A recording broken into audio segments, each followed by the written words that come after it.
పుష్ప 2 ఇదేంటి టెక్ న్యూస్‌లో పుష్ప 2 ఎందుకు వచ్చింది అంటే ఏదో అలా వచ్చేసిందిలెండి. యాక్చువల్‌గా పుష్ప 2 రిలీజ్ అయినప్పటి నుంచి ఇప్పటి వరకు చాలా కాంట్రోవర్సీలు అయితే నడుస్తున్నాయి. సో, వాటి గురించి అయితే నేను మాట్లాడదలుచుకోలేదు. అది పక్కన పెట్టేస్తే పుష్ప 2 ఓటీటీ రిలీజ్ కోసం చాలామంది అయితే వెయిట్ చేస్తున్నారు. బట్ ఇప్పుడు మూవీ మేకర్స్ ఒకటైతే కన్ఫర్మ్ చేశారు. ఇంకో అంటే మూవీ రిలీజ్ అయిన ఒక 56 రోజుల వరకు 56 డేస్ వరకు వీళ్ళు ఓటీటీలో ఈ మూవీని ఇచ్చే ఆలోచనలో లేనట్టుగా వీళ్ళైతే చెప్తున్నారన్నమాట. దీని ప్రకారం చూస్తే మనకి జనవరి 29వ తారీఖున నెట్‌ఫ్లిక్స్‌లో ఈ మూవీ రిలీజ్ చేస్తారన్నట్టుగా న్యూస్ అయితే వస్తుంది. సో, నన్ను అడిగితే వీలైనంత తొందరగా వీళ్ళు రిలీజ్ చేసేయడం బెటర్. లేకపోతే ఓటీటీ వ్యూస్ కూడా ఉండవు. రీసెంట్‌గానే హెచ్‌డీ ప్రింట్ కూడా బయటకు తీసుకొచ్చేసారనమాట అన్ని భాషల్లోనూ. సో, వీళ్ళు జాగ్రత్త పడాలి. ఈ రోజుల్లో మనకి ఇంకా 50 రోజులు, 30 రోజులు అనేది లేదు. 1 వీక్ ఆర్ 2 వీక్స్ అంతే మూవీస్ ఆడేది. ఆ తర్వాత అంతా చాలా వరకు పైరసీని నమ్ముకుంటున్నారు చాలామంది. సో, ఇప్పుడు వీళ్ళు పండగలో గనక ఈ ఓటీటీలోకి ఈ పుష్ప 2 ఇచ్చేస్తుంటే కనీసం వ్యూస్ ఎక్కువగా ఉంటాయన్నమాట. అలాగే సబ్స్క్రిప్షన్ ప్లాన్స్ కూడా నెట్‌ఫ్లిక్స్ నుంచి తీసుకునే వాళ్ళు ఉంటారు. కనీసం ఒక నెలకైనా ఆ రూ. 199 రూ. 249 పెట్టి తీసుకునే వాళ్ళు ఉంటారు. ఇక జనవరి 29 అంటే పండగ సీజన్ కూడా వెళ్ళిపోద్ది. అయితే మొత్తానికి మీరు ఓటీటీలో పుష్ప 2 చూడాలి అనుకుంటే మాత్రం కనీసం ఎంత లేదన్నా 1 మంత్ వెయిట్ చేయాల్సిందే. ఇక నెక్స్ట్ చూస్తే మనకి మీడియాటెక్ డెమెన్సిటీ 8300కి సక్సెసర్ అనమాట. సో, దీన్నైతే అనౌన్స్ చేసింది ఈ ప్రాసెసర్‌ని. ఈ ప్రాసెసర్ అనౌన్స్ చేయగానే ఇక రియల్మీ అయితే రియల్మీ నియో 7 ఎస్ఈ మొబైల్‌లో ఈ ప్రాసెసర్‌ని అయితే వాడబోతున్నట్టుగా వాళ్ళు టీజ్ చేస్తున్నారు. అలాగే రెడ్మీ టర్బో 4 ఈ మొబైల్‌లో అయితే ఈ ప్రాసెసర్ వాడబోతున్నట్టుగా సో, వాళ్ళైతే టీజ్ చేస్తున్నారన్నమాట. ఇదే రెడ్మీ టర్బో 4 చైనాలోనే లాంచ్ చేస్తారు. గ్లోబల్‌గా రాదు. గ్లోబల్ మార్కెట్‌లోకి వచ్చేసరికి పోకో X7 ప్రో పేరు మీద వస్తుంది. మన ఇండియాలో కూడా పోకో X7 ప్రో పేరు మీద అయితే ఈ మొబైల్‌ని లాంచ్ చేస్తారన్నమాట. ఇంకా నియో 7 అంటే నియో 7 ఎస్ఈ గురించి మాట్లాడాం కదా. ఇది కాకుండా నియో 7లో అయితే మాత్రం మీడియాటెక్ డెమెన్సిటీ 9300 ప్లస్ ఈ ప్రాసెసర్ అయితే ఉండబోతుంది.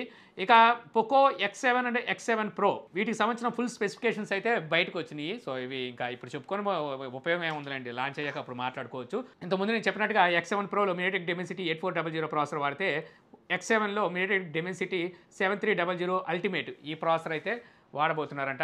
ఇక అలాగే పోకో F7 కూడా రాబోతుంది. సో, ఈ మొబైల్‌లో మనకి స్నాప్‌డ్రాగన్ 8S Elite ప్రాసెసర్ అయితే ఉంటుందన్నమాట.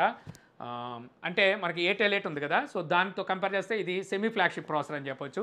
బిగ్గెస్ట్ బ్యాటరీతో అయితే ఈ మొబైల్ తీసుకురాబోతున్నారు. 7000 mAh బ్యాటరీ అయితే ఈ మొబైల్‌లో చూడబోతున్నాము. ఇక నెక్స్ట్ చూస్తే మనకి ఎల్జీ సిగ్నేచర్ ఓఎల్ఈడి టీ ఈ టీవీని అయితే గ్లోబల్‌గా లాంచ్ చేసిందనమాట. ఓఎల్ఈడి టీ అంటేనే అక్కడ మీకు తెలిసిపోద్ది. ఇది ట్రాన్స్పరెంట్ టీవీ అంటే చూడడానికి అద్దం లాగా ఉంటుంది. బట్ వచ్చేసరికి అది టీవీలా ప్లే అవుతుంది. టీవీ ఆపేసాం అనుకోండి బ్యాక్ సైడ్ మొత్తం అంతా మనకు కనిపిస్తూ ఉంటుంది. సో, ఈ టీవీ 77 ఇంచెస్ 4K ఓఎల్ఈడి ప్యానల్తో అయితే ఈ టీవీని లాంచ్ చేసింది. అలాగే ఈ టీవీ మనకి 60 kgs వెయిట్ అయితే ఉంటుందన్నమాట. అంటే ఇది మనకి ఫ్రేమ్తో పాటు అంటే మొత్తం స్టాండ్తో పాటు వచ్చేస్తుంది అనుకుంటా. వచ్చేస్తుంది అలాగే వస్తుందిలేండి. ఇది ట్రాన్స్పరెంట్ కాబట్టి. భలే ఉంది కదా, తీసేసుకుందాం అనుకుంటున్నారా? మరి అక్కడే మీ ఆశ మీద నీళ్లు జల్లేశారు వీళ్ళు. టీవీ ప్రైస్ ఎంత అనుకుంటున్నారు?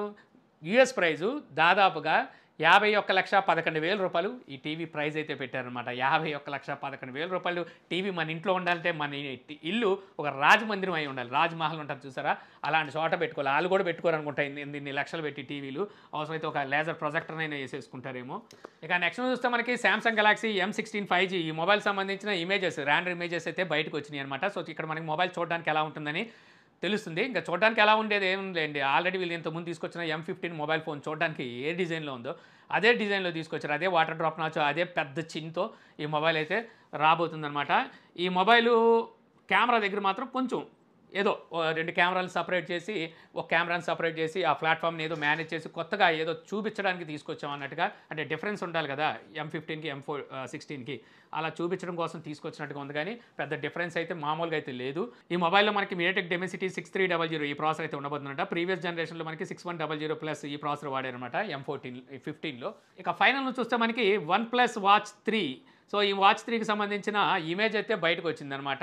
అలాగే ఫీచర్స్ కూడా బయటకు వచ్చినాయి. సో, చూడడానికి వాచ్ 3 వాచ్ 2 లాగే ఉంది. నాకైతే ఏం డిఫరెన్స్ కనబడట్లేదు. కాకపోతే ఈ రొటేటింగ్ క్రౌన్ ఉంటుంది కదా, సో దాని దగ్గర వచ్చేసరికి చిన్న మార్పు చేశారు. అది కూడా పెద్ద మార్పు ఏమి ఉండదు.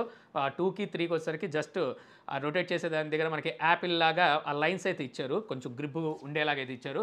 అలాగే ఈసీజీ సపోర్ట్ కూడా అయితే ఉండబోతున్నట్టుగా తెలుస్తుంది. గ్లోబల్గా నెక్స్ట్ ఇయర్ Q1లో అయితే లాంచ్ చేస్తారంటే 2 కలర్స్లో అయితే రాబోతున్నాయి.